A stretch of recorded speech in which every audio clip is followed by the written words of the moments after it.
Hello and welcome to another episode of my Productivity Mastery series. My name is Pullein, and this week I want to dive a little bit deeper on the differences between recurring areas of focus and a regular routine. So let's start with routines because these are the easiest ones to explain.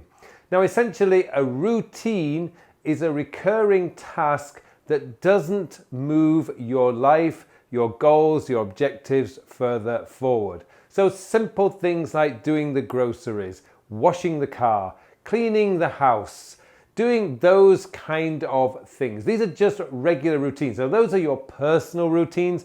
Also, I would include in that things like paying your bills and reviewing your checkbook at the end of the month, or whatever you do, you're balancing your checkbook at the end of the month.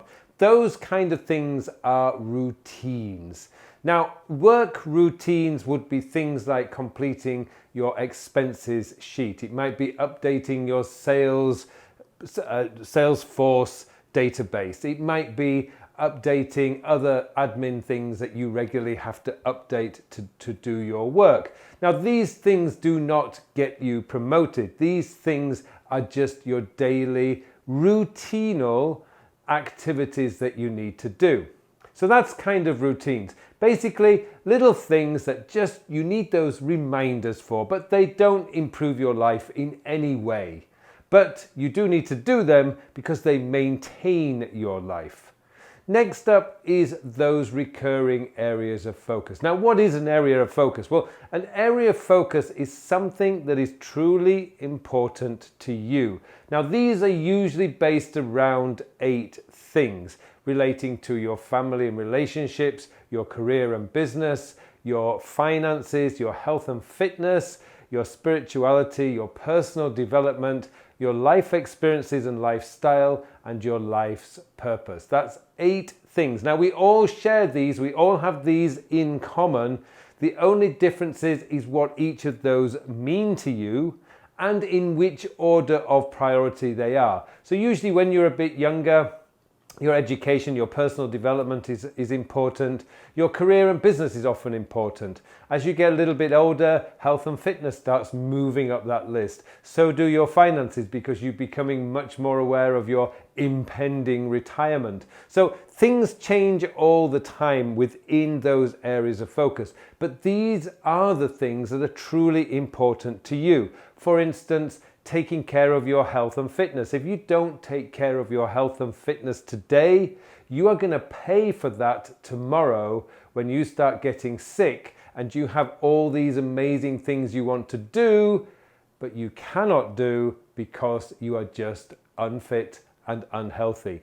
There are things like your finances. One of the biggest causes of stress in later life is terrible financial management. Get hold of that now. Do those little monthly routinal things that you have to do to take care of your finances, which might be sending 10 or 20% of your savings to your savings account.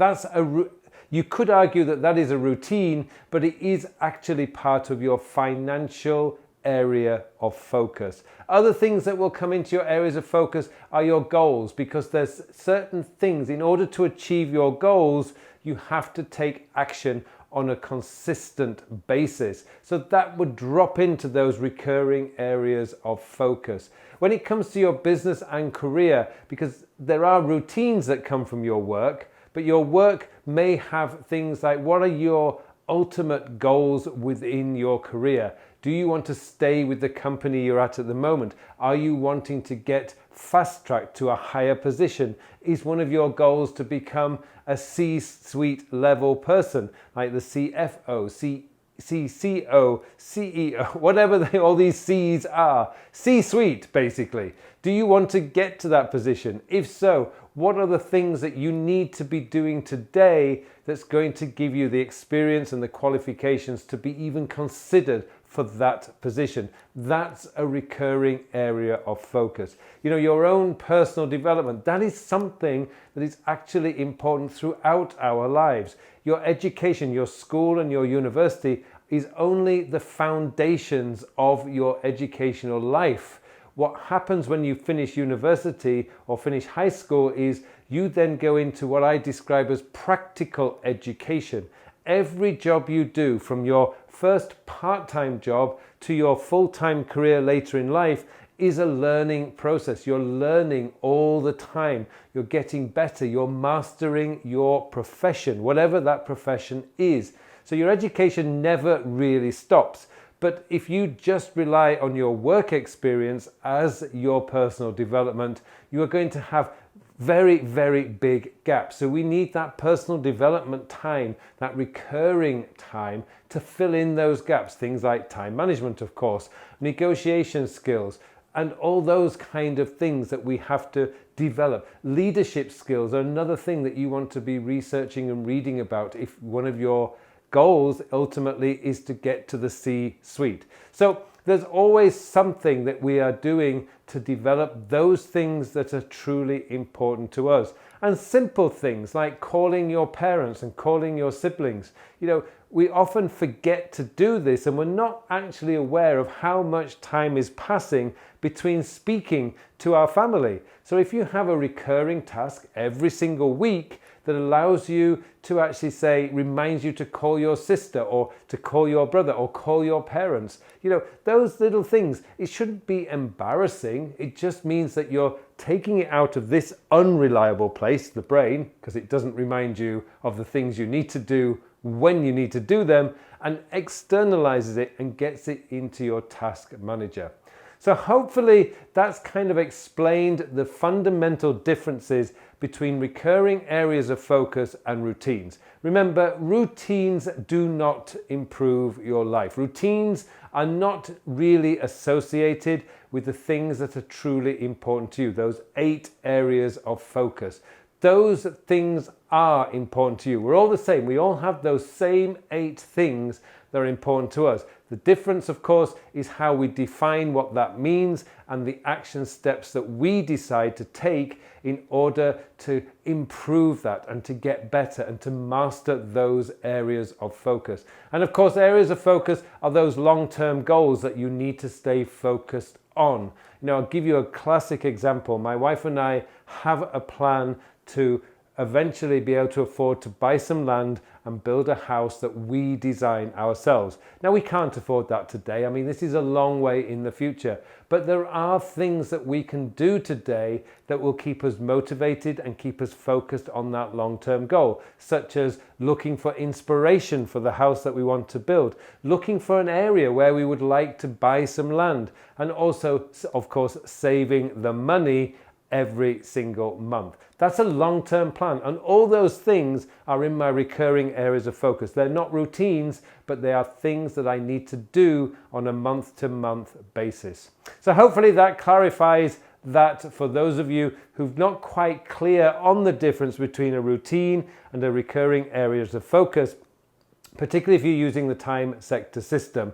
Now, I did put together a free workbook on defining and developing your own areas of focus, which you can download from my website. It's in the download section. I won't be asking you for any email addresses. All you need to do is go to the downloads page. It's right there at the top. Click on download and you will be able to get this workbook. It's certainly well worth your while. It won't happen in a couple of hours. You probably need a couple of weeks to develop it because you really have to think deeper. But I can promise you, once you really understand what your recurring areas of focus are, what your areas of focus are, and you build those into your productivity system, that is when you start to achieve amazing things, because you are moving and working on the things that are really important to you. Well, thank you very much for watching this episode, and it just remains for me now to wish you all a very, very productive week.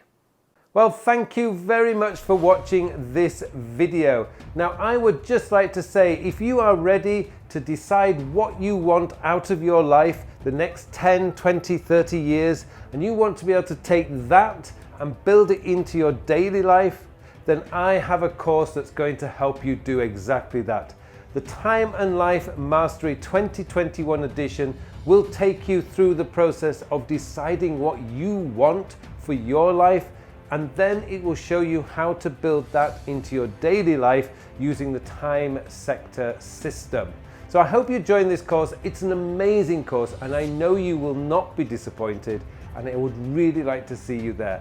I'm here to help you to develop the best life you possibly can through becoming better organized and more productive, and that is what this course will show you what to do. Please join me in that course. Full details are in the details below.